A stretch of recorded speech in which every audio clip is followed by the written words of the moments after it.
Well, Galaxy, you're getting this because you've probably been watching the fireworks from your comfy seats in orbit. Nice view, huh? I'm Lieutenant Ezra Kane, Outpost 47, formerly known as Avalon Station, now lovingly referred to as the Big Metal Coffin. He leans forward. We're surrounded by Kordathi warpacks, 30,000 combat drones, 2 capital ships, and what I can only describe as one hell of a grudge. They cut our comms, burned our supply lines, and told us to prepare to be judged. So here we are, prepared, fully. Ezra points behind him as another man drags a crate of ammunition past the camera. That's Sergeant Ty Kessler. He's on his 5th energy drink and thinks he's invincible.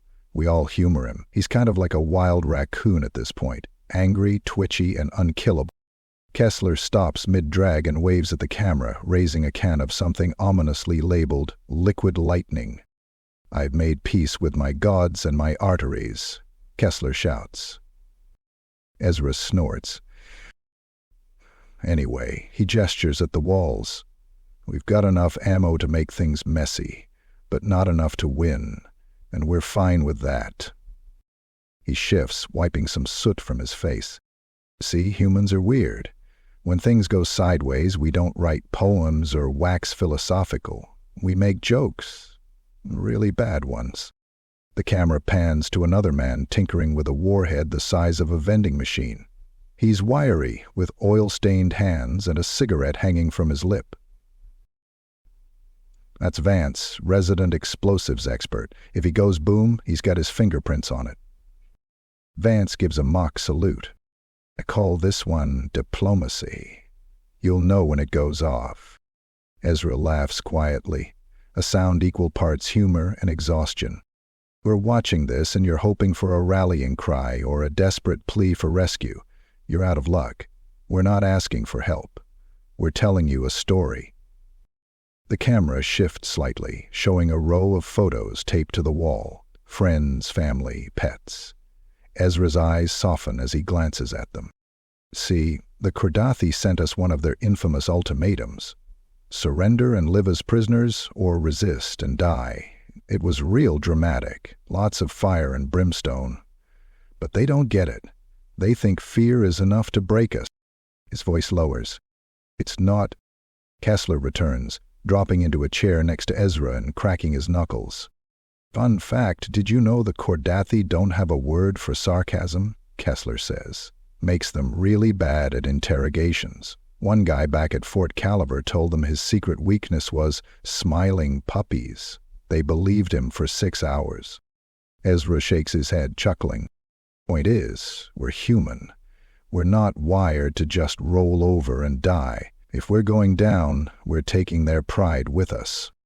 The camera shifts again to show a makeshift memorial, dog tags strung together like a metal wreath. Vance's voice cuts in. "I'd like to think they're watching," Vance mutters. "All the guys who didn't make it this far. Probably shaking their heads, wondering what the hell we're doing."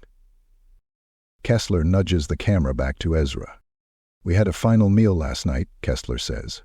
"Reheated ration packs and a box of ancient chocolate bars someone found in a crate. Tasted like rubber and regret. Best damn dinner I've ever had." Ezra's grin widens. It's funny. When you know the end's coming, you start appreciating the stupid things. The way the floor creaks when Vance walks too fast. The bad jokes Kessler tells during watch duty. That one busted coffee machine that sounds like it's summoning demons when it brews. He pauses, looking directly into the camera. "You think we're scared? Of course we are. But fear's not what defines us.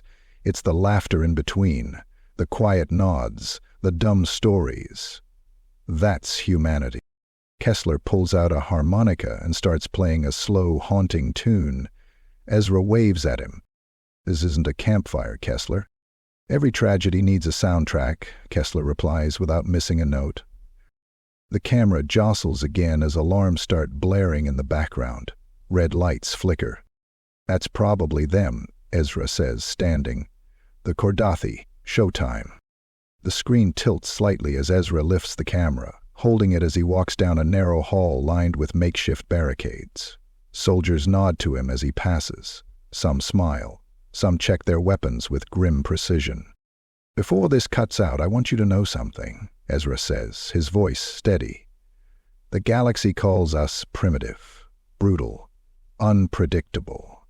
They're not wrong. But what they don't understand is this. We choose to be more than just survivors. We're the guys who throw ourselves into the storm because someone's got to hold the line." He stops at a blast door as Vance and Kessler catch up, both grinning like madmen. To anyone watching this, humanity's not some sad, tragic story. We're the punchline you never saw coming.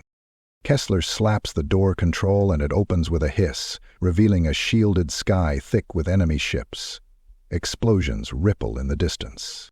Vance lights another cigarette, holding it between his teeth as he hefts a launcher.